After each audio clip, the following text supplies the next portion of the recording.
Good morning, and thank you very much, Provost Young, for those kind words of introduction. To the members of the Morgan State University Board of Regents, to Regent Kwabena in particular, to our faculty and administrators emeriti, and to all of our faculty, staff, students, alumni, and the many supporters of Morgan State University across the country and around the world who have joined us this morning, I welcome all of you to Morgan's first ever virtual Matriculation Convocation. We also welcome the few members of the Morgan family who are assembled with us here this morning in the Murphy Fine Arts Center's Gilliam Concert Hall. And I want all of you to rest assured that the few who are here are all seated socially distanced, at least 10 feet apart. But let me again welcome the much larger audience of first year and upper-level students, faculty, staff, and alumni who are joining us by way of live stream and later videotaped on Morgan's website. For those who are unaware, the Matriculation Convocation at Morgan officially marks the opening of the academic year. Yes, on this occasion, which is typically held about a month earlier under normal circumstances, many of our faculty and administration, usually in full academic regalia, assemble to welcome the newcomers to Morgan and to begin to acquaint them with some of our most treasured rites, rituals, and traditions. The Matriculation Convocation also presents an opportunity to offer an update on the state of the university and to give our new and returning students some pearls of wisdom, if you will, in order to maximize their success at Morgan. In other words, we try at this opening convocation to get everyone here at Morgan off to a great and promising start for the academic year.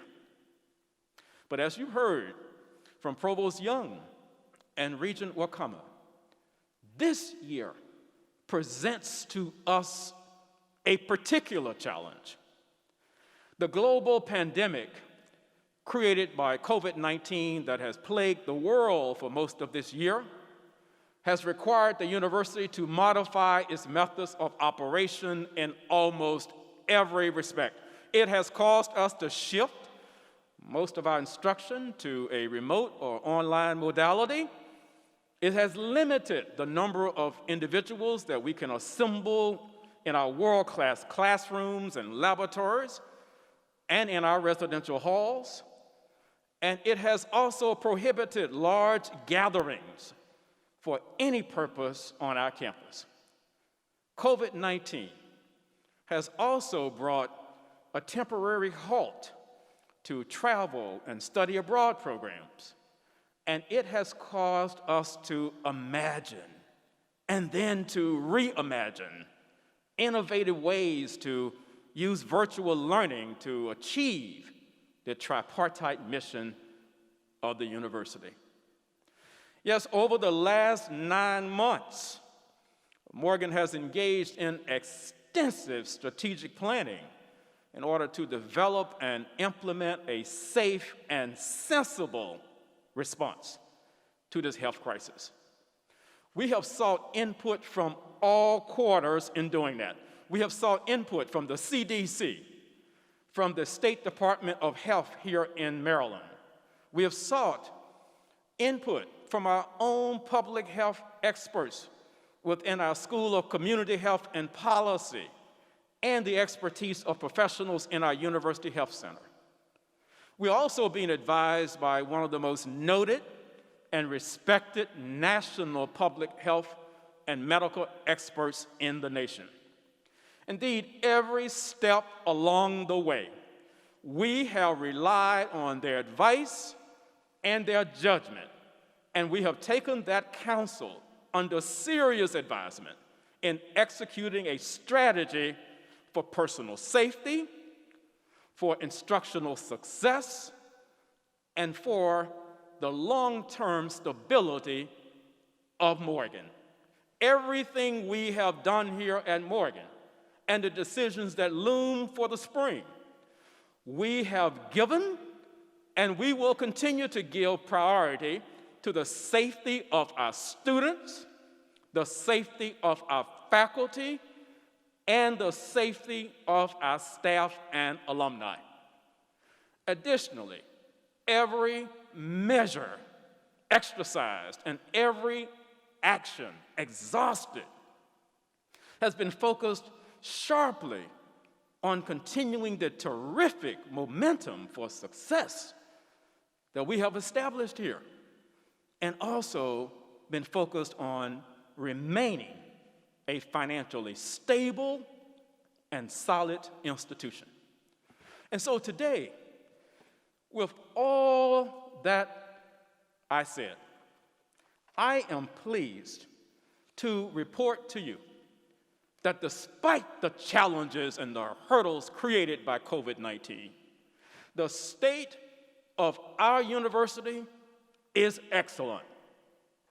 It is excellent because of the very strong foundation upon which we stand. It is excellent because of our refusal to let the divisive and racist rhetoric we are experiencing in our national dialogue deflate us.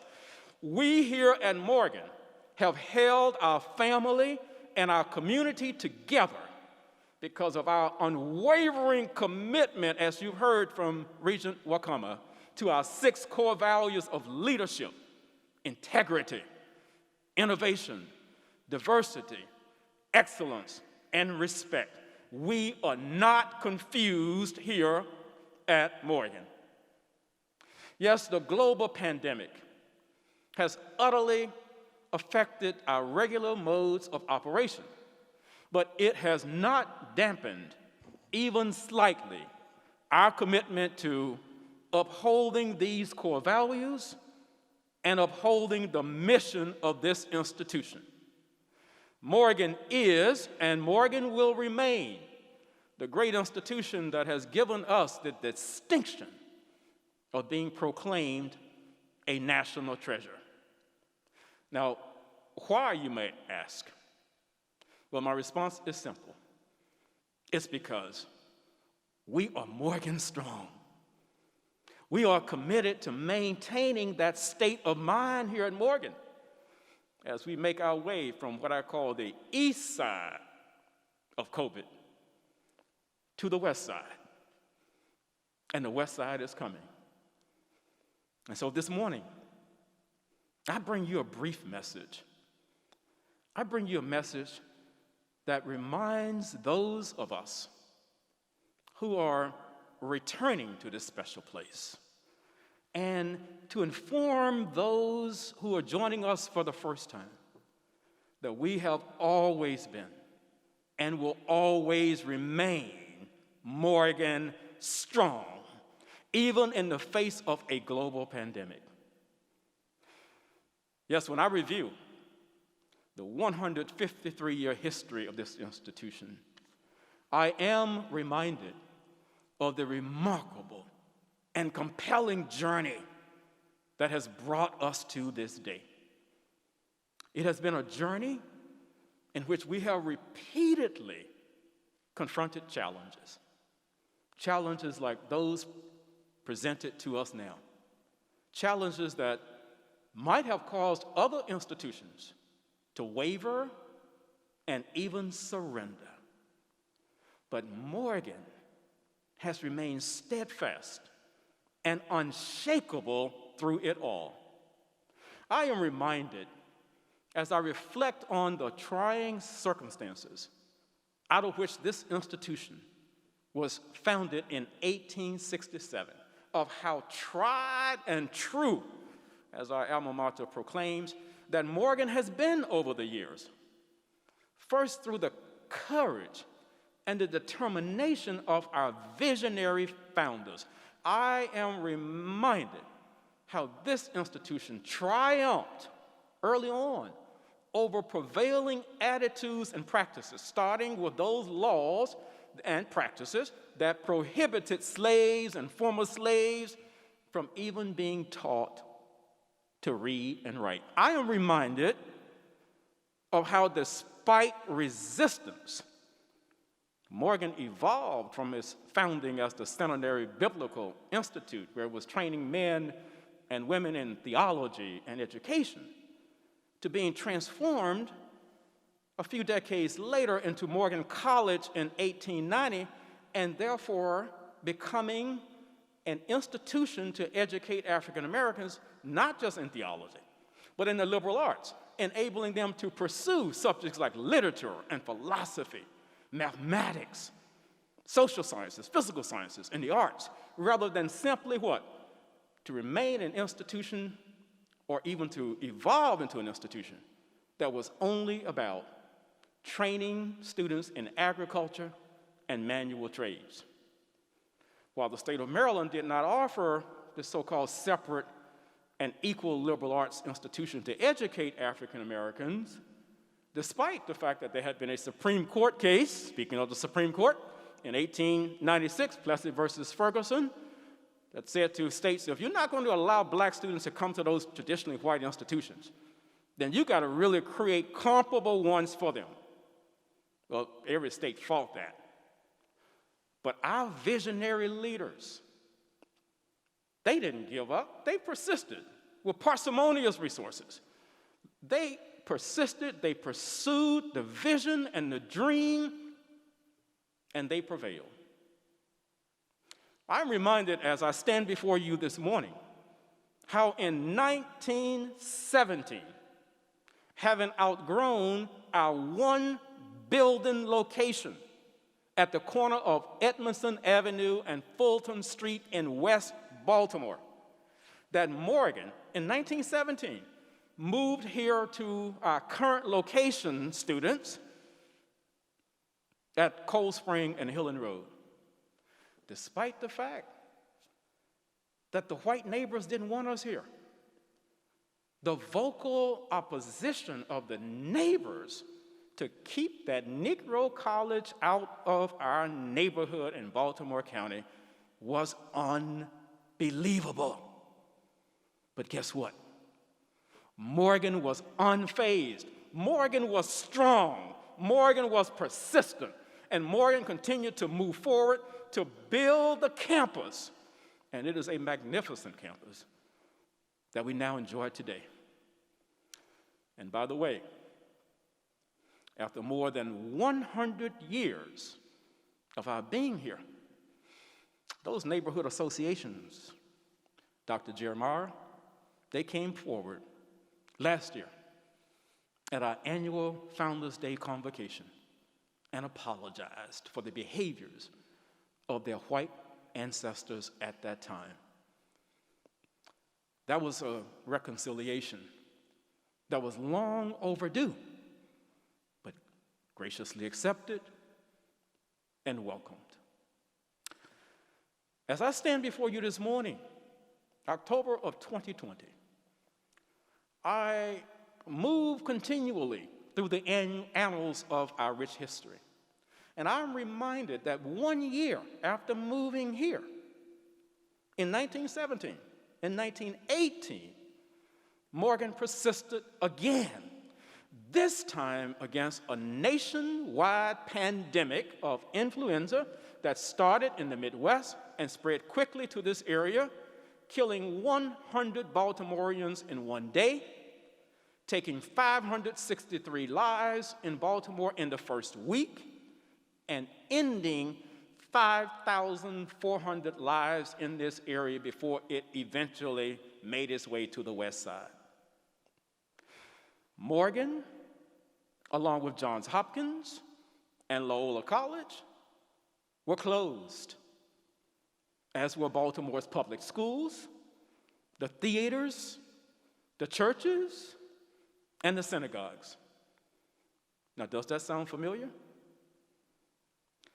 But once again, Morgan persevered. Morgan was persistent. Morgan not only survived, Morgan thrived. And why, you may ask again?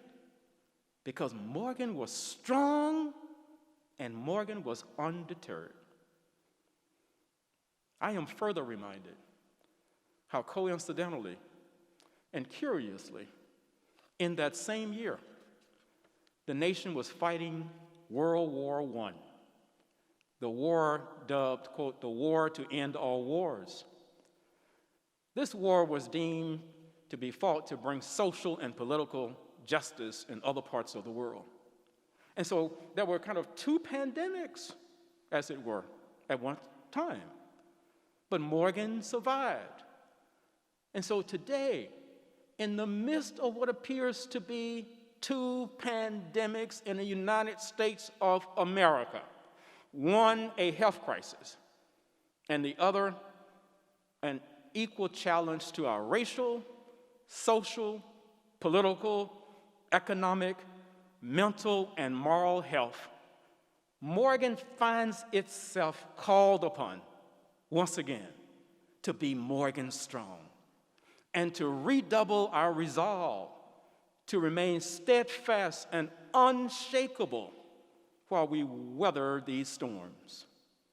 I come this morning to remind you that in the midst of this global health pandemic and this national pandemic of racial injustice, that you, the sons and daughters of Morgan, must take your strength from those who preceded you.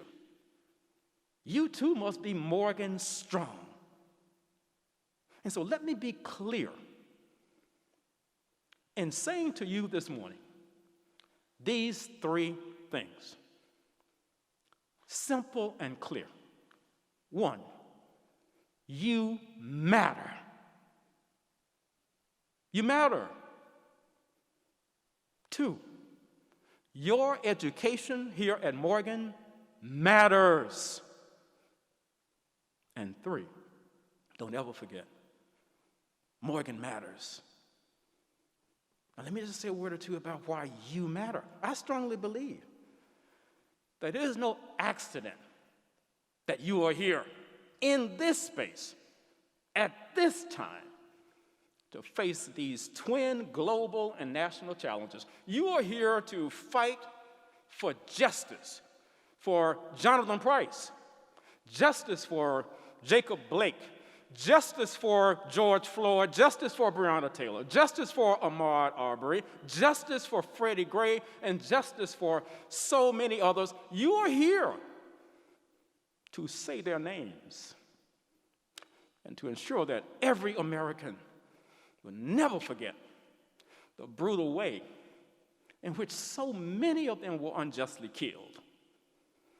And you are here, my fellow Morganites, at this time to ensure that this health crisis is solved without it being made a convenient tool for an election campaign. You are here, according to the late fellow Alabamian and person I admired tremendously, Congressman John Lewis. You are here to make good trouble and to see that this nation will not retract from solving its race problem and the health problems that disproportionately impact marginalized communities and communities of color. That is what we mean here at Morgan when we say unapologetically that we are growing the future. That's you. You are the future. And we are growing you and fully equipping you with every single tool in the toolbox and then some that are not in the box, so that when you cross this stage and you get your Morgan sheepskin, you're ready to go out there and lead the world. And if it is a world that is not reflecting you and the values that it should, you will have to choose to remake it in a way that is inclusive and in a way that will finally say to this nation, you got to live up to those ideals in the Constitution. So you matter. Now understand that you also must be Morgan strong because education matters. Yeah, education matters.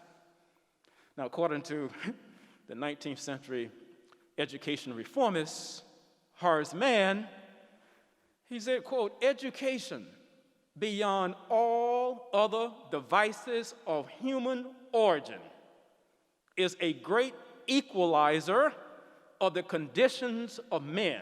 Education is the balance wheel, if you will, of the social machinery. Horace Mann.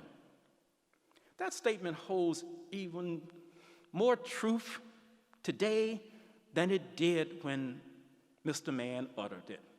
If you're going to achieve equality, Morganites, for yourself, for your family, for your ethnic group, and for your nation, you will need to continue your commitment to getting a great education, even when the circumstances require that you convert primarily in this climate to virtual learning, even when you do not have the advantage of meeting face-to-face with your professors and with other students, and even when social gatherings are prohibited.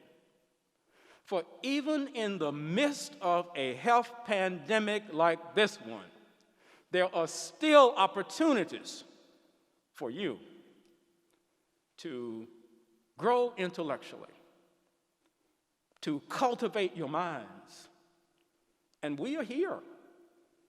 All of your professors, all of our deans, our alumni, other students, we're here to help you ferret out these opportunities.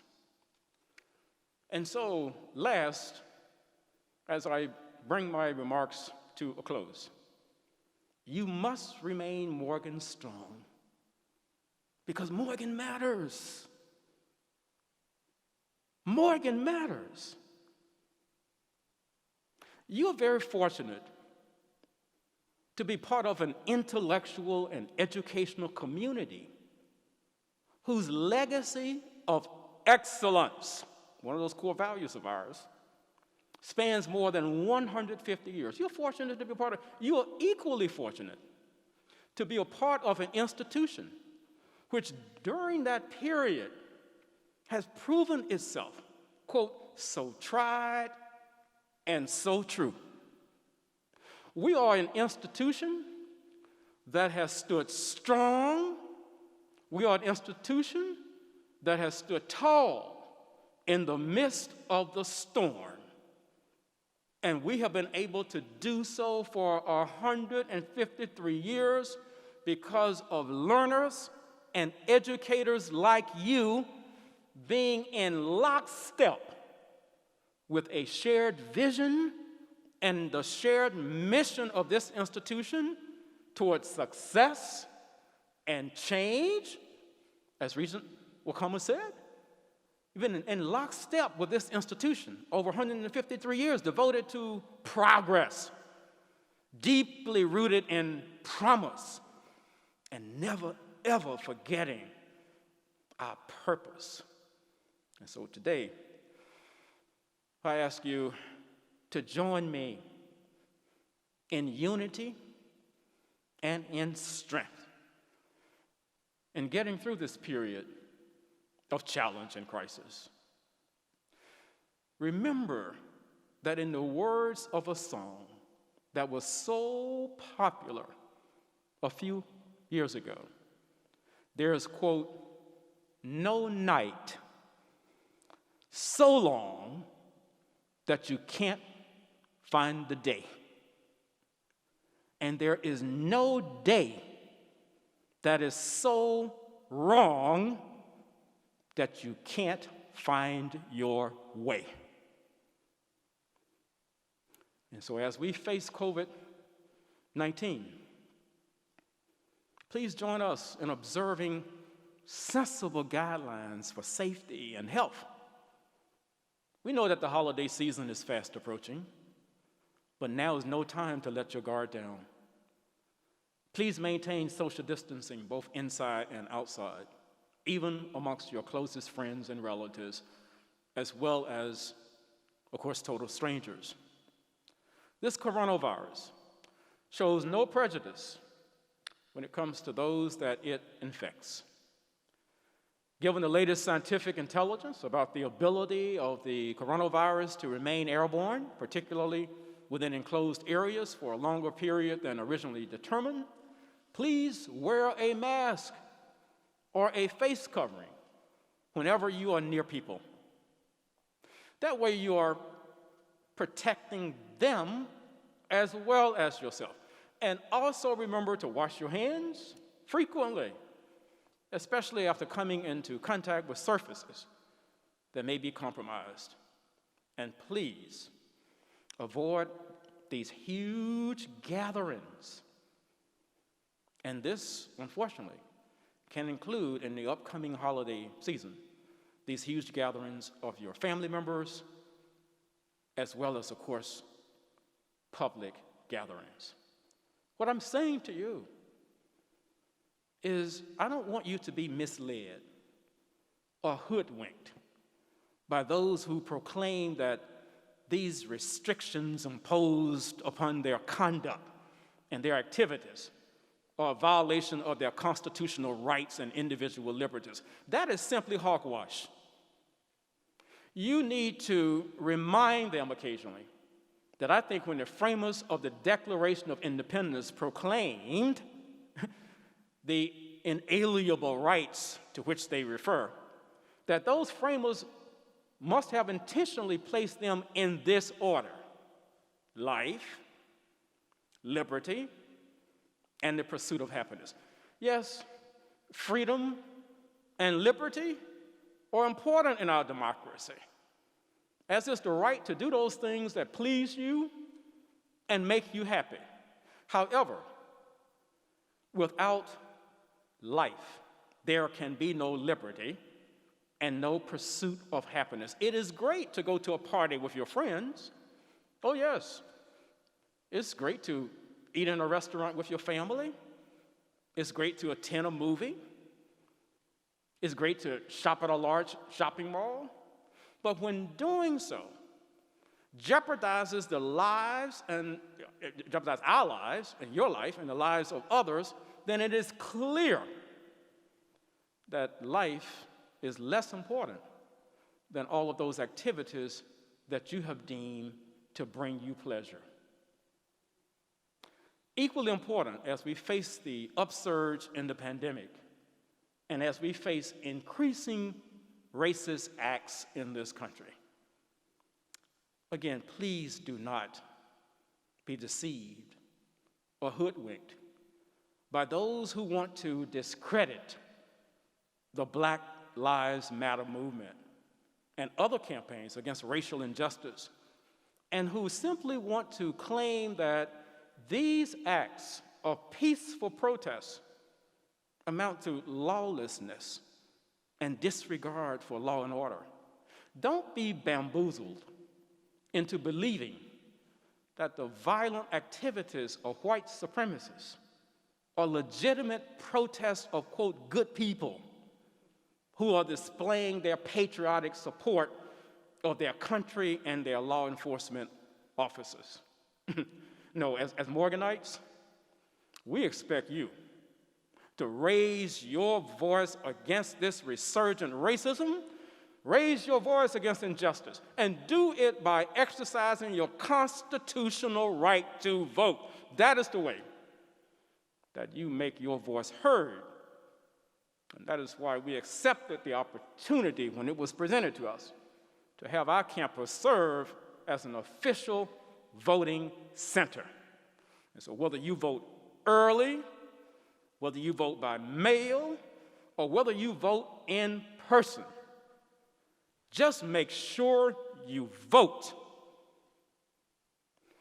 And if you truly believe, as we do here at the National Treasure, with 153 years of history under our belt, if you truly believe, as we do, that you matter, that education matters, and that Morgan matters, then vote.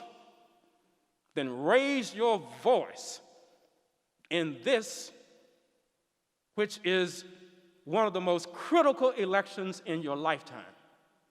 Because you know what? You know what, Morganites? Our ancestors are on the ballot. We need to make them proud. I urge you,